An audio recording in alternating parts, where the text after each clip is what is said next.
हरे कृष्णा। आप सभी का हार्दिक स्वागत है। मैंने आप लोगों को परीक्षित महाराज का भाग 1 दिया।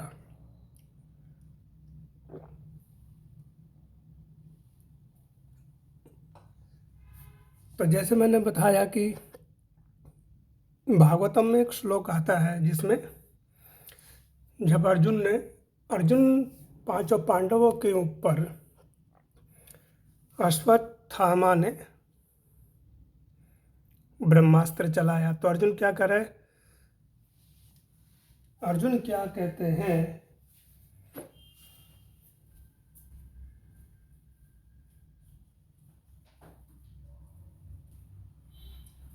वह कहते हैं कि कृष्ण कृष्ण महाबाहो महाबाहो भक्तानां भयंकरम। हे कृष्ण, आपका जो नाम है वो भक्तों को अभय देने वाला है। ठीक है।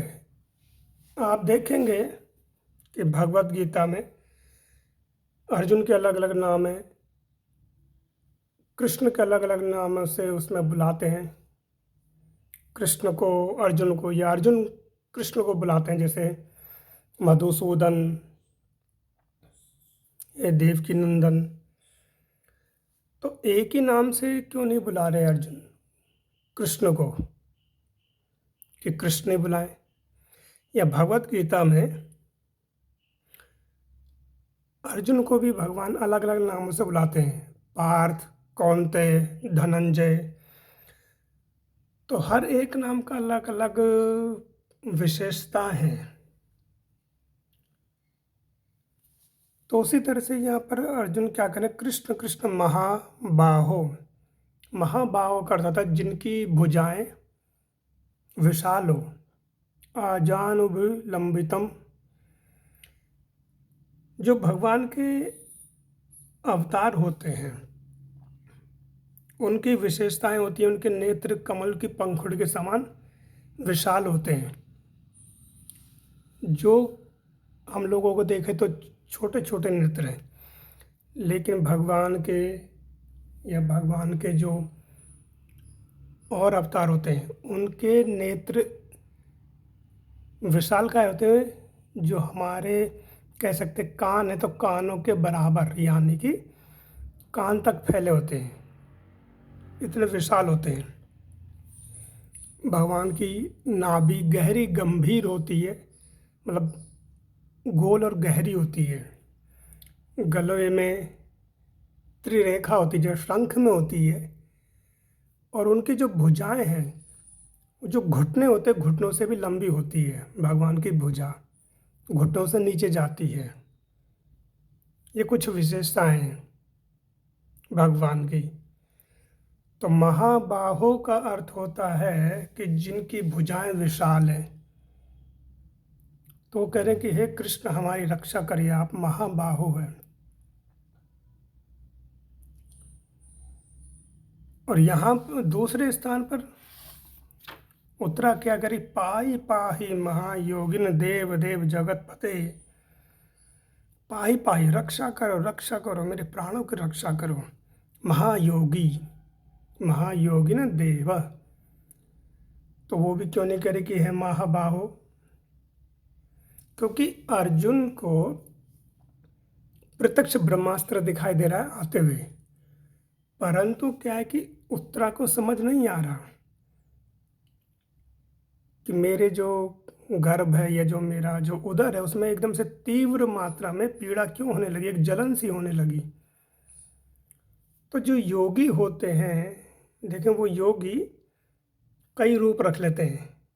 जैसे सौबरी मुनि है, सौबरी मुनि की भी कथा आती है पुराणों में। माँ उन्होंने 50 राजकुमारी से विवाह कर 50 रूप में ही यानी अलग अलग उन्होंने रूप रख लिए 50। और वैसे ही रूप, वैसे ही रंग, वैसे ही हाव भाव, सब कुछ चलने का ढंग वैसे ही था जैसे एक का था। यानी कि एक मुनि से 49 मुनि और हो गए 50 मुनि। उन्होंने अपने शरीर का विस्तार किया। ये योगियों के पास एक गुण होता है उसी तरह से भगवान तो योगियों के महायोगी हैं। तो आप हमारे हृदय में परमात्मा रूप से विराजमान रहते हैं, ये उत्तरा कह रही है।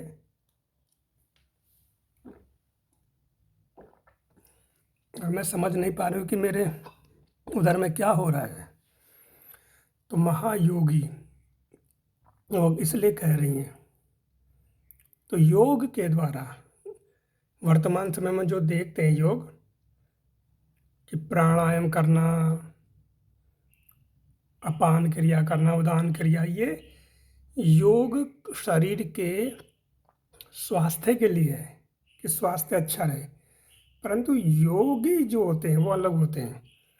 वो ध्यान के द्वारा आत्म साक्षात्कार करते हैं, भगवान से चतुर्भुज रूप में भगवान का चिंतन करते हैं हृदय में। तो इसलिए यहाँ पर कोरिए उत्तरा कि आप महायोगी हैं, अब मेरी रक्षा करिए। मैं समझ नहीं पा रही हूँ कि मेरे उदर में ये जलन कैसे हो रही है। तो भगवान ने उत्तरा की और उनके जो गर्भस्थ शिशु है उसकी रक्षा करी।